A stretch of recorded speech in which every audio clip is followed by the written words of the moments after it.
All right, hi everybody, and welcome to the Bloody Bunch podcast number 23. Today with me, Balfour, and the beautiful Lauren. It's her. The podcast is older than you. Well, The podcast is older than you by a week. By name, by numbers, barely. It's barely older than me. I'm actually kind of sad that episode 23 didn't come out on my 23rd birthday week. We could have swapped. We could have skipped a week. We could have skipped a week intentionally, but no, it's okay. Yeah, I'll be. We could call this 22.9. That's just dumb.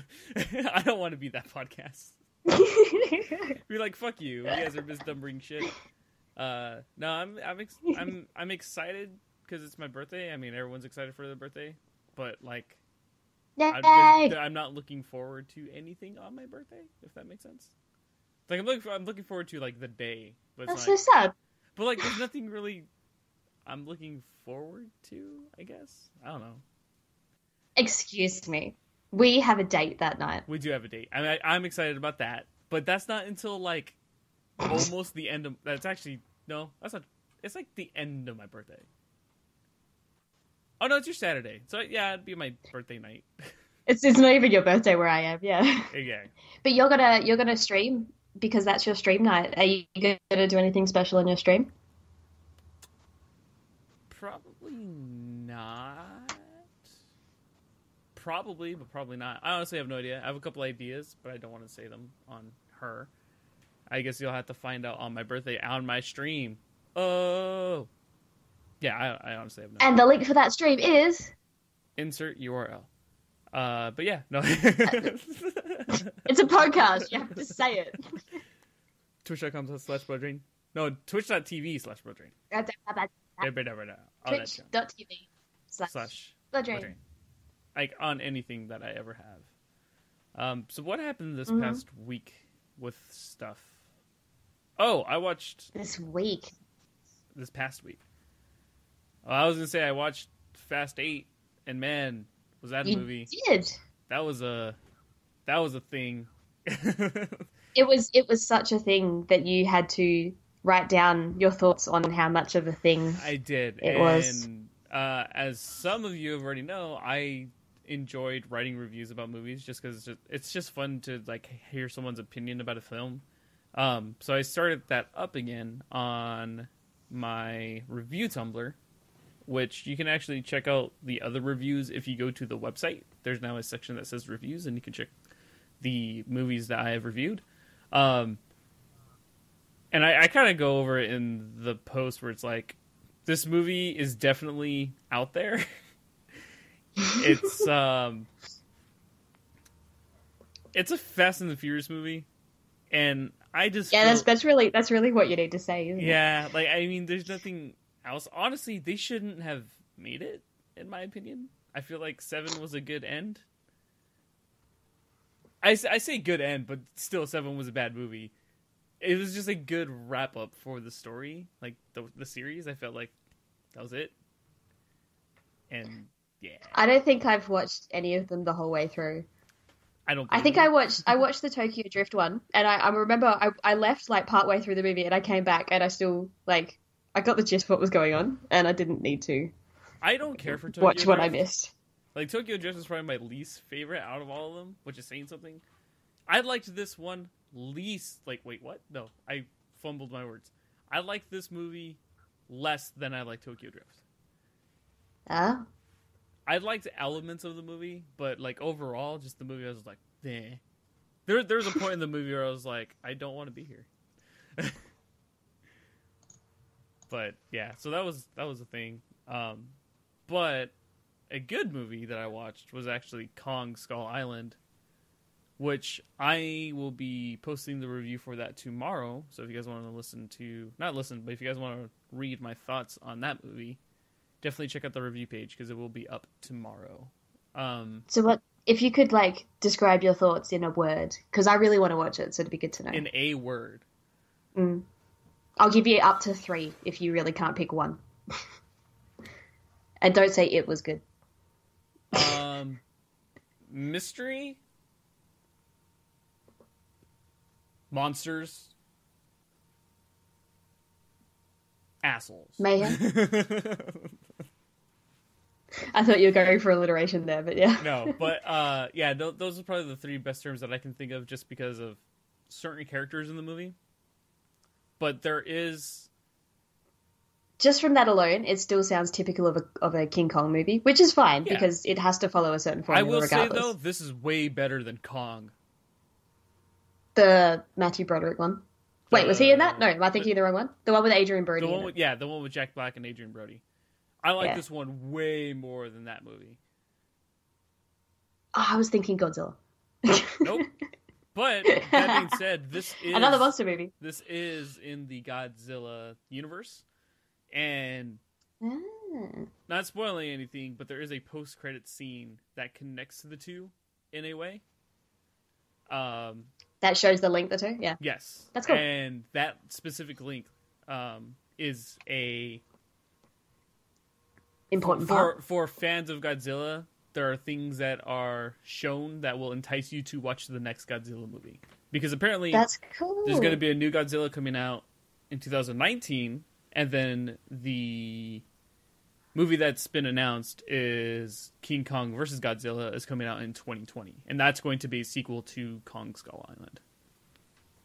King Kong vs. Godzilla. Yeah. It's like the epitome of B-grade movies. I don't know. I'm super excited for it. Hopefully it'll be good though.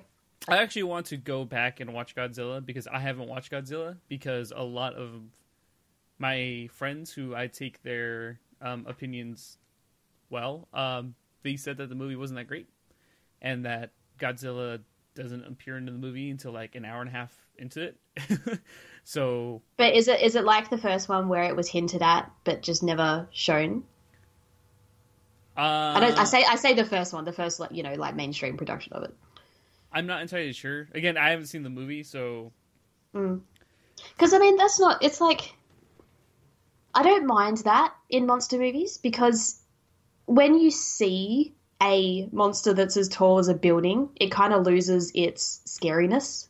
Yeah, like it's supposed to be intimidating. So having that nice build up of where is it, what is this thing, what are we looking for? I like that. It's a way to overcome it coming across as dumb. I will like it as long as I know, that that's the what they're going narrative. For. Like as long as like the narrative calls for like, oh yeah, we see glimpses of it throughout the entire thing, is fine as long as the characters react to it well. Not even just react to it well, but are established throughout the film to the point where it's like they're like I want a payoff for those characters, not just say, hey, these are just random characters that we're just using for plot devices. Like, you know what I mean? Like, yeah, I personally don't want that, but I have to watch it just so I can have the continuity all there. You probably should have watched it before. I should have, but considering that... But never mind. Well, no, considering that Kong is placed in a different time period, it shouldn't matter. Yeah.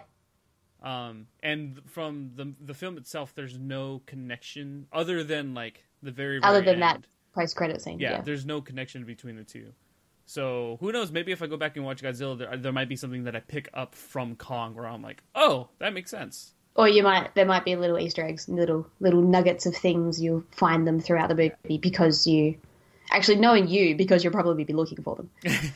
Yeah, well, like, that's the thing for movies, well, like, for me, because I've worked in production and stuff, that's, you have an eye when you view stuff, and you can't help but do it. Regardless, like, you can enjoy film, but then you can come out and just be like, that movie was awesome, but man, it had a lot of mistakes. Yeah.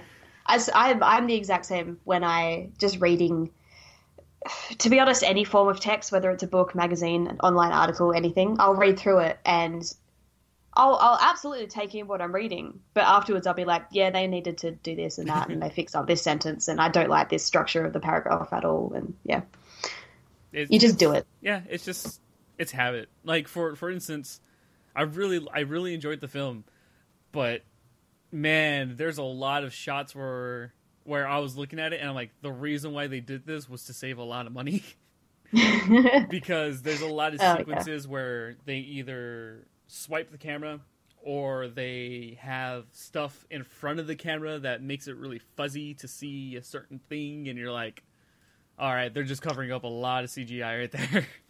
You know, another movie, which is not new at all, that we watched recently that really saved money on scenes was Dragonheart and Dragonheart 2. Oh my god. Because they used, I think, the same shot 3 times in Dragonheart 2, which was in Dragonheart 1, and they just imposed I can Drake remember instead of Draco on the scenes. I can remember 4 scenes. There's a scene where they attack a village. It's all the village attack. Yeah. It's all, well, yeah. Well, like, the footage that they take is from the village attack. But they're, like, put in really weird spots. Mm-hmm. And what really bugged me is there's a scene when the sun is setting in the second movie, but then they use a shot from the first movie where it's, like, midday, like, mid-afternoon, and they cut to it, and they cut back to it, and I was just like, you didn't even try. Like, that being said, though, the second one wasn't horrible. It's still my least favorite. It's absolutely least favorite. However, 3 was pretty cool. It was cool, and it was very far removed from the other 2. Mm-hmm. I'm glad you stumbled across it, because I actually had, being a huge fan of the first movie, because, you know, Dennis Quaid and Sean Connery, how could you not? And Dragon. I had no idea that there was a third one out. And we also found out, because of that there's a 4th one coming out, next year, or 2019? Next year. It's supposed to be coming out next year. With Sir Patrick Stewart. Who's going to be playing Draco. He's the voice of the dragon, I think. Yeah. Whatever dragon name they want to... Yeah, probably Draco. Drago. Maybe it's Drago. Drago. That sounds right. But yeah, so that was kind of.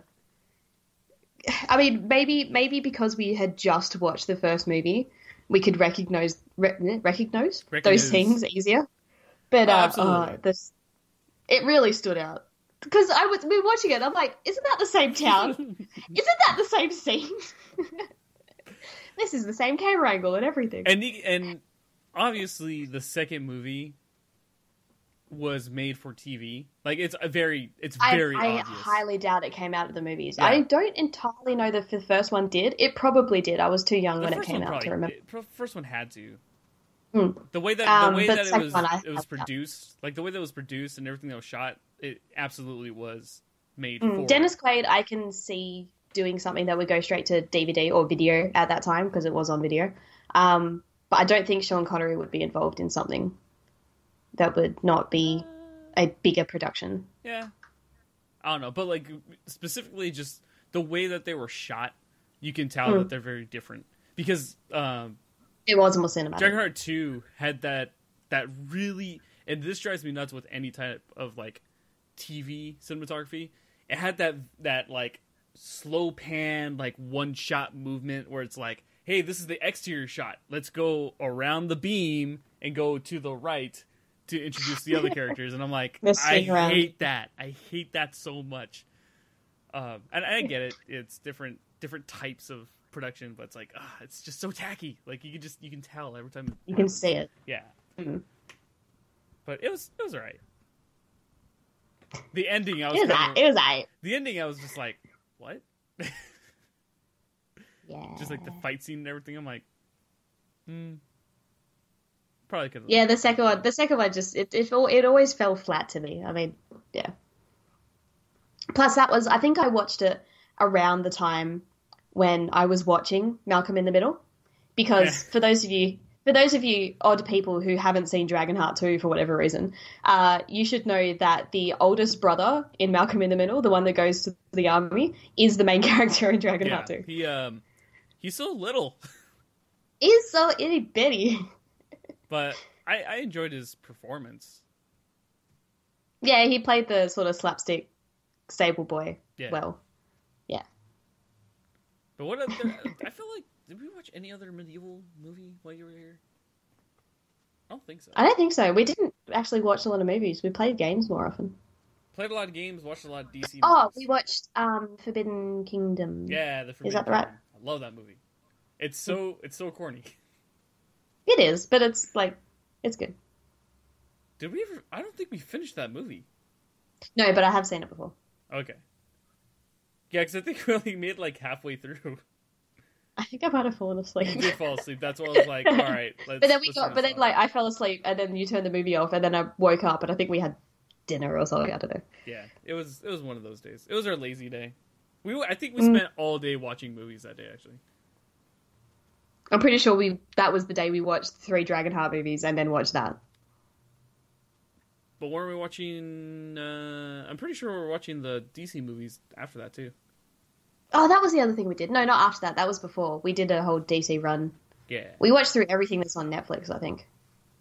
Wait, was it Netflix or was it just... No, that was my personal collection. Oh, never mind. We watched we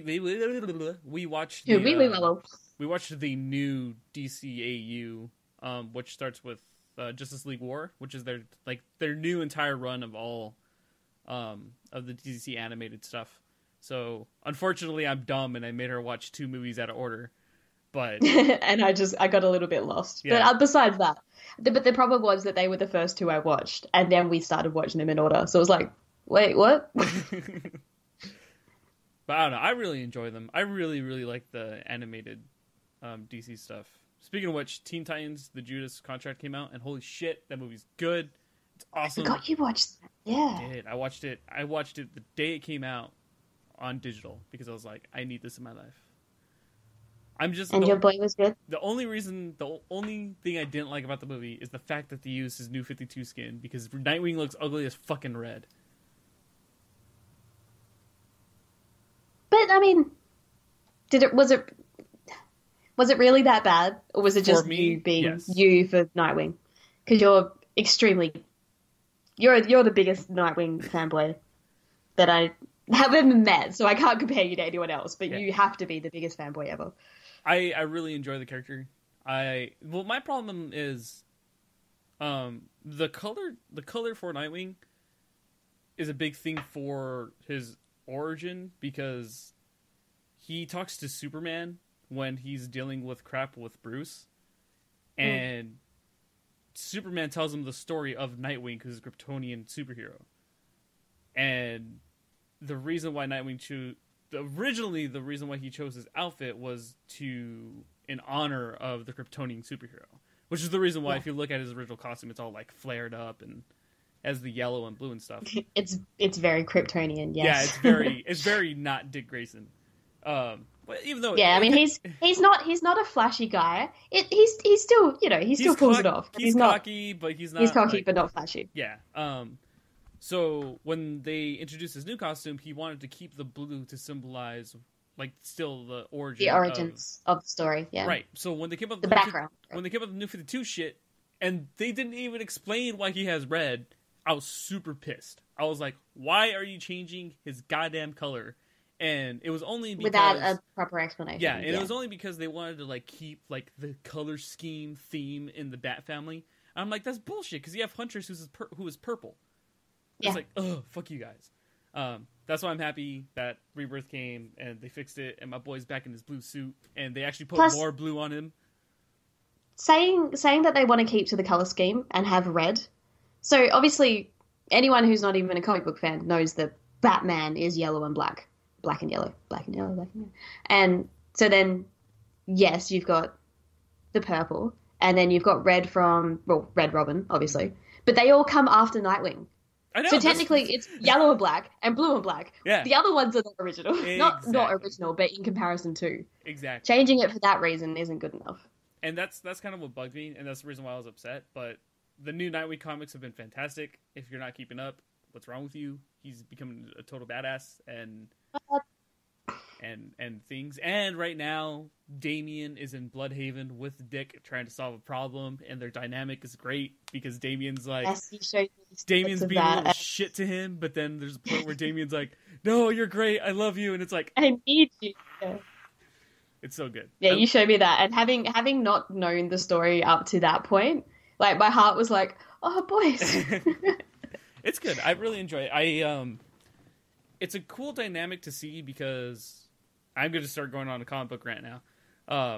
Because I have this effect on you. I know. I don't know what happens. Every time we're talking, it comes down to this. But the thing I like is you saw Jason Todd and you saw Tim Drake come through as Robin, and Nightwing's still like the older brother to Tim Drake, but Tim Drake got to the point where he became his own person, which is the reason why I really like Red Robin. Like when he took over the Teen Titans, I was like, oh, this is a great fit because Tim Drake is a solid character. But when Damian was introduced and he was a little shit to everybody, and seeing Dick and Damian's dynamic change to like big brother and little brother type of thing, I was like, this is fucking perfect. Like it's because they're the closest to Bruce. Like there's a whole thing behind that. But it's not even just that though. Like even because Tim Drake was introduced in what, 89, I think. So yes, but he's still not... So Tim Drake was Robin for 20 years or something like that. Yeah. And for the longest time, Tim Drake was always like the younger, like, haha, like, I got you. I'm doing this because I'm awesome. Jiminy Jilliker's Batman. Well, the reason why he becomes Robin is because he figures out that Bruce Wayne is Batman and Dick Grayson is Nightwing. Yeah. Smart. Yeah, and that's the reason why they're like, oh, well, he's going to be like one of the... oh, well, you're one of us now. Yeah. But that's why I really like their dynamic. Like, oh, man, just the Damian Nightwing thing. I'm like, yes! I want more of it. Actually, I need to catch up because I'm really behind on comic books because Super Sons came out. And that's the story of Damian Wayne and Jonathan... Is it Jonathan Kent? I don't know if they're still using Kent. Because technically, Clark has a new name. Oh, right. The two Clarks. No, the two Supermen. Two Superman things. They're split into two people. Yeah, which I still need to catch up on that because I don't know if that's still a thing. So, for the people who are like, what the hell are we talking about? In the Superman comics, there are two different people who are Superman and Clark Kent. Like, Clark Kent is his own person. Yeah, he is actually just a mortal, just a boy who grew up on the Kent farm. He happened to end up in the city, but yeah. Yeah, he is a reporter for the Daily Planet. He is Clark Kent. Like, that is just who he is. That as a character. Like, that's all. That's all he is. And then there's Clark Kent, who is part of Earth Prime, who was sent... Different universe. Yes, which is a completely different universe. So there are two because they came from different universes. Yes, who is sent to the new Earth, which is like the new Earth now, which is the our present Earth. Our present Earth, the Earth that they follow in the comics. Yeah, and because Clark and Lois acknowledge this, that they're from a different planet, like a different Earth, a different universe, they decide to take up an alias and change their lives. So they are completely different people living in, I think, in Cleveland? So technically, the Clark / Superman from Earth Prime is actually the original Superman that we know. But he has changed his name. He is, the Superman that is currently in the new comics is the Superman before the New 52 launch. Because the New 52 Superman actually, spoilers, died. Wow, that was a good... You have 0.3 seconds to shut off your audio there if you didn't want to know that. If someone says spoilers, that's when you're like, oh shit. You know, that's I don't think I could remove my headphones quick enough to avoid that. Well, I mean, let's be honest. People aren't good. Like, the people who are like... The people who would be interested probably have already heard something about it. Exactly. Or they read it themselves. Or they have no idea what we're talking about and don't intend to look it up. Exactly. So... But seriously, it's really good storyline, and Lois is a fucking badass. Oh, and Lois from the New 52 universe is now Superwoman. Because she got powers. And then Lana Lane from the New 52 also has powers. Why? I think it's like some solar something. Like, there's like a solar eclipse or something like that. Solar flare or something. Because there's a comic book called Superwoman. And it's all about Lois Lane, who's Superwoman, Lana Lang, who is also a Superwoman, and then like I think they a super space woman. Yeah, and then like I think there's like a third one now. I haven't kept up with it, but it was interesting while I was reading it because that Lois was like I'm I don't remember what the connotation is. Not the connotation. I don't remember the explanation for it, because even the New 52 Superman didn't have a close relationship with Lois because he had a thing for someone else. So it's like it's all confusing. Yeah, it's all convoluted. Yep. It's all New 52 junk. The New 52 is so bad. It's so bad. No one enjoys the New 52. The only thing I enjoyed from the New 52 is the repercussions that they had to do in order to fix it, which is they ended up killing Nightwing and Forever very Evil. Convoluted. Yeah, well, they had to kill Nightwing and Forever Evil because they showed everybody that Dick Grayson was Nightwing, so he can no longer be Nightwing. So he or Dick Grayson. Yeah, or Dick Grayson. So he became a secret agent. So they had an entire run called Grayson. And not so secret agent. Yeah, seriously, like no kidding. But at the end of the Grayson storyline, you find out that they were able to get this technology to wipe the memory of specific people throughout the entire world, which is the reason why after that happens, then you get the rebirth of Nightwing, and now he's like, yeah, I'm going to be Nightwing now, and I'm going to go to Bluhdhaven. And it's like, Bluhdhaven, not to be confused with our Bluhdhaven. Yeah. So, yes, the inspiration for our community, obviously, derived from my love from your idol, yes. I also think I just love the name. But it is a cool name. Speaking of comics, so you spazzed out when I showed you. The January Loot Crate had a replica reprint of Action Comics #1, the first introduction of Superman. And I'm so effing jealous. If any of you guys got that in your Loot Crate, you're a bastard, because that's freaking awesome. Like, I don't even care if it's a reprint. Like, I know people shit on reprints, but I think reprints are cool because you still get the story of the first issue that started an entire thing. And they reprinted. Hang on, I've got the book here because I thought of that when you were talking before. They printed it on like the exact same cardstock that they used. Where's it got this?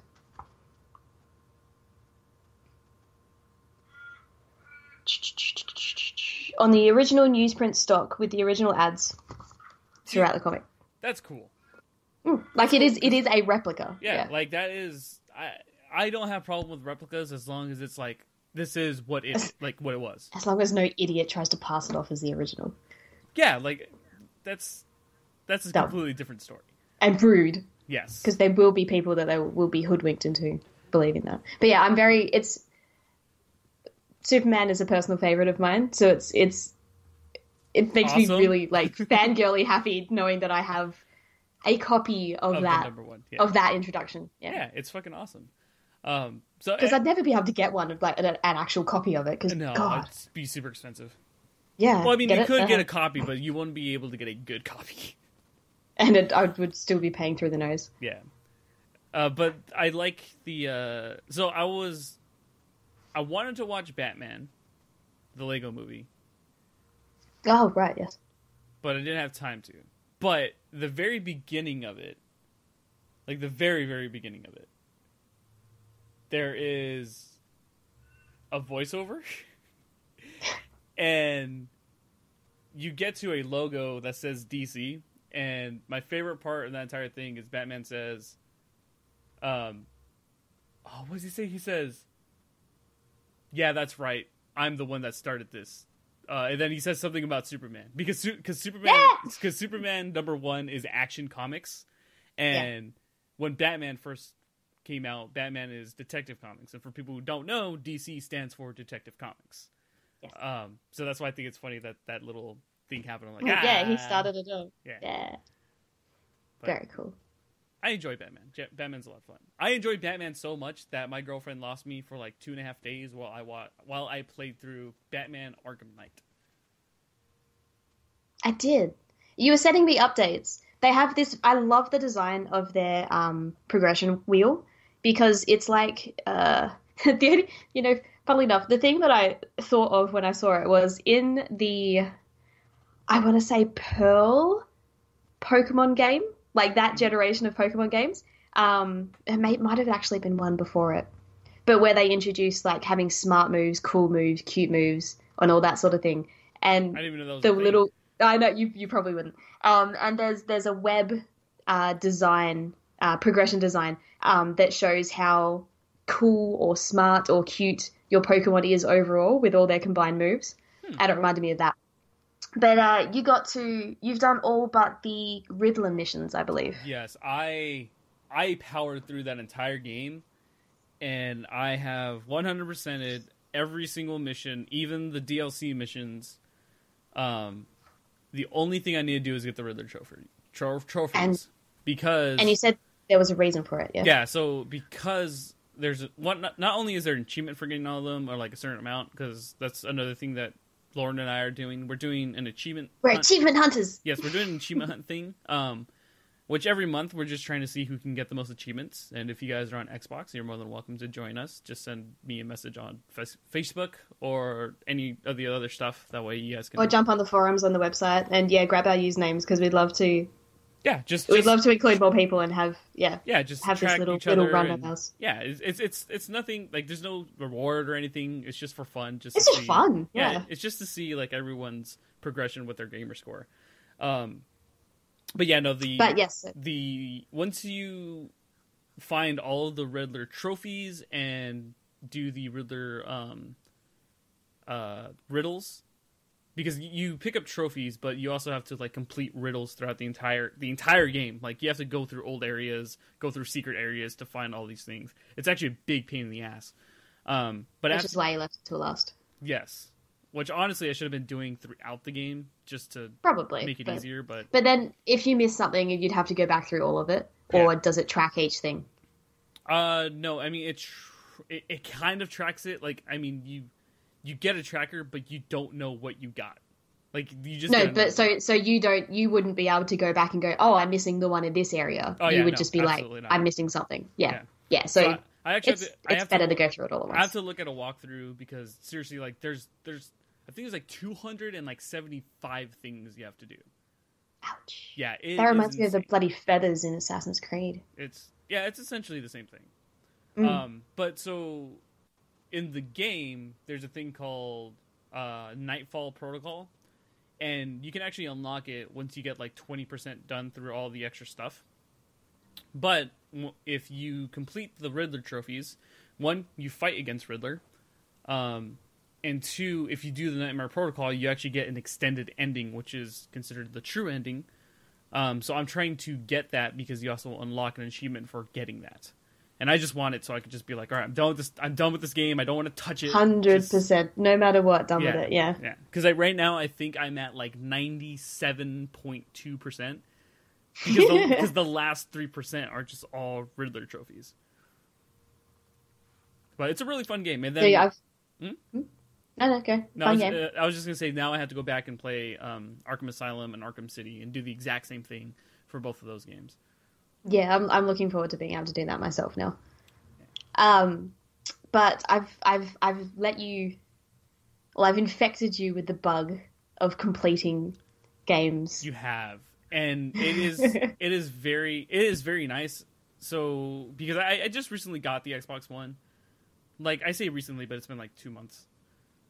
Still recent considering how long it's been out. That's recent. Yeah. But I didn't realize how addicting it is to see your achievements on the dashboard and to just be like, look at how much of this game I've completed. It's a personal goal just to be like, I completed this game, like with the achievements and stuff.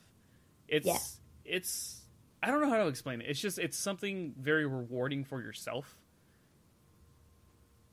It's also at least for me, it kind of triggers a like perfectionist thing. Mm-hmm. It's like, oh, you've done 42% of this game.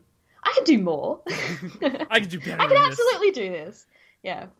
Yeah, and it's just very nice to see the line completed, which is the reason why I'm actually going through Halo Master Chief Collection to try to complete all of those. And man, is it a pain in the ass. And not only are you doing that, you have to go through them again so that we can get the co-op ones. I have to go through the entire... Not only that, so I actually have to play through the entire Master Chief Collection maybe 4 or 5 times. Because So right now I'm getting the Legendary Solo all the way through, 1 through 4, which includes ODST and Halo 3. In 3, there's actually 5 games in total that I have to play through. And I'm doing Solo Legendary, then I'm going to do Legendary with Lauren. That way we can both get those achievements. I don't think I'm ever going to get the Legendary Solo, so it's probably the only achievements I'm going to get. Then I also have to do the Lasso achievements. The sucky thing about the Lasso achievements, though, are you can't go through... So now explain what Lasso is before you go on. Oh, right. So Lasso is Legendary all skulls on, and the skulls do different things. They're essentially modifiers for you in the game. So instead of having a HUD, which is like you can see your radar and your health bar and everything, it's completely gone. That's one skull. Your shields don't regenerate unless you do a melee attack on an enemy. Enemies do double damage. The amount of ammo that's dropped by enemies is cut in half. It's halved or something, yeah. What's the other one? There's a so ton the of game, other ones. Just naturally in the game, you can have you can toggle any of these on it. Well, once you've collected them, you can toggle any of these on at any point to alter your gameplay to make a harder bit for yourself or whatever. But this is beyond just playing it on Legendary. This is like you want to kill yourself type of thing. So the thing torture mode. The thing about the Lasso achievements is they have Lasso playlists in the game, but you can only get the achievement if you do each individual playlist. So I can't just play the entire Master Chief Collection Lasso playlist. That's one achievement. I actually have to play through Halo 1 Lasso playlist to get that achievement, and then play every single playlist after that. The achievement to get the entire collection won't also, what's the word I want? Stack Unlock. with 1, 2, and 3, and which really sucks because when you I finish, think it's good of them. It sucks because that's a lot of fucking game time. It is. Because you'll be pro at it by then. The reason why it annoys me is the simple fact that if you play Legendary on your first playthrough and you complete the game, you get achievements for being on easy, normal, heroic, and legendary. They all stack, yeah. Yes. So I personally don't understand why, if you're playing through the hardest fucking playlist ever created by a man, why that doesn't unlock it for the other ones. Because it's insane. Like, because it's supposed to be hard. Like that's the point of the Lasso. It's supposed to be. I mean, you saw it's how the point. I can't even think to explain it. You saw how I was with Legendary on Halo 2. You played like a 6-hour stream or something one day, and I didn't finish the mission. you were.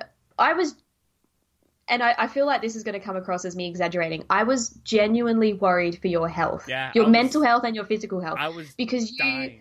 You looked exhausted. You hadn't had a break. You had a water on your desk, which I'm pretty sure you'd finished 3 hours prior. Yeah, like you were wrecked, and you were useless the next day. I was so sad though. It's Halo 2 on Legendary was infuriating because. Playing through Halo 1, it was nice because you had shields plus you had a health bar. Like, you were able to take extra shots after your shield was completely gone. In Halo 2, not only are the computers a lot harder, on Legendary, your shields suck.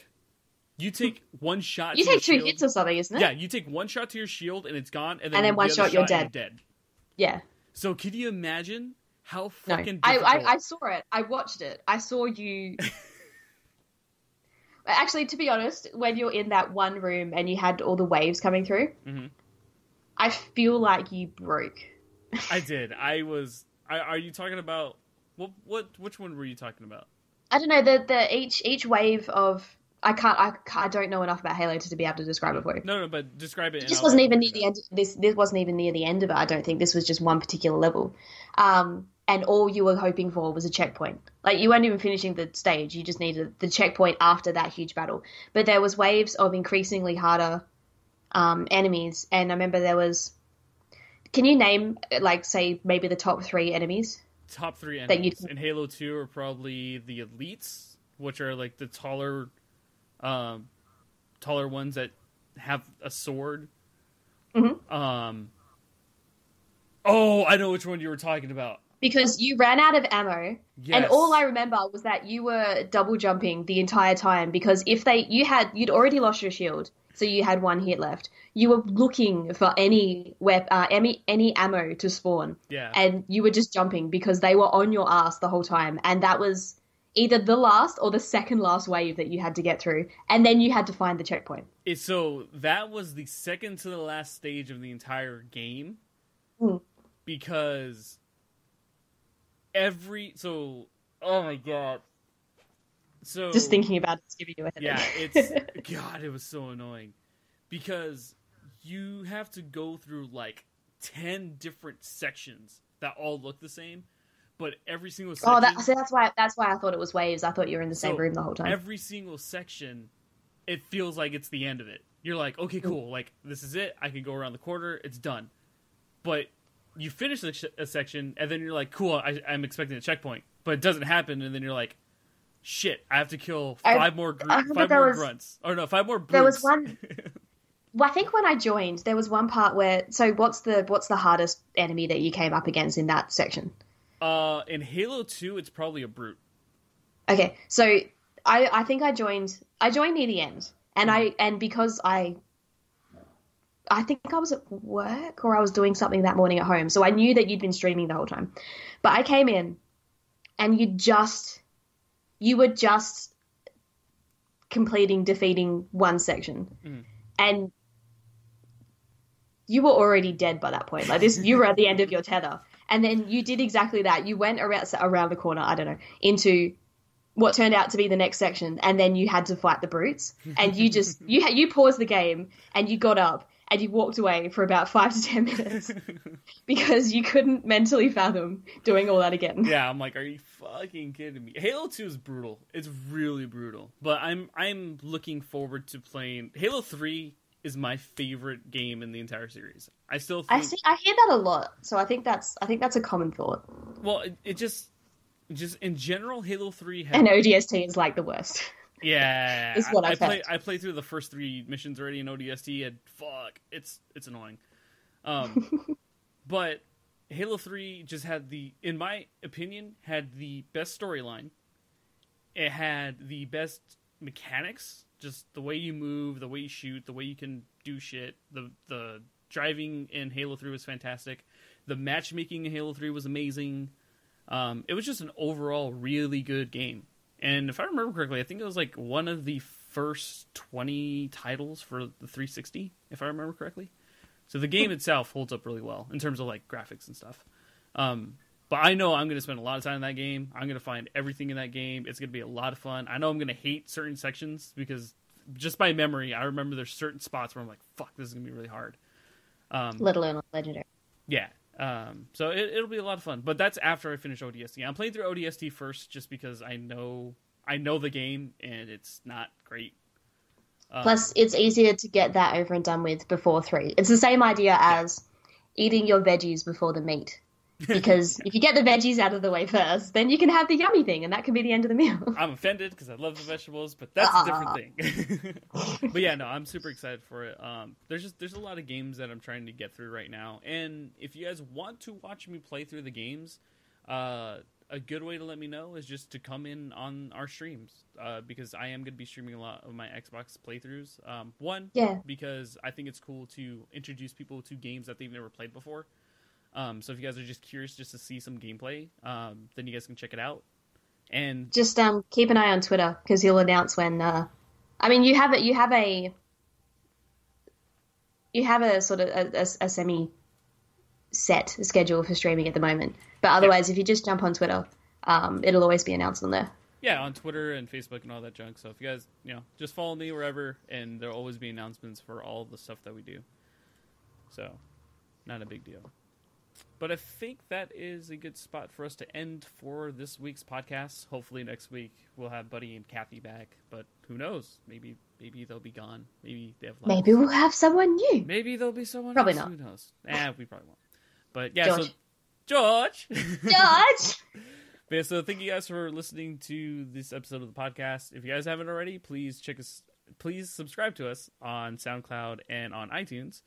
And we will be back next week for another podcast. So talk to you guys later. Bye-bye. Bye.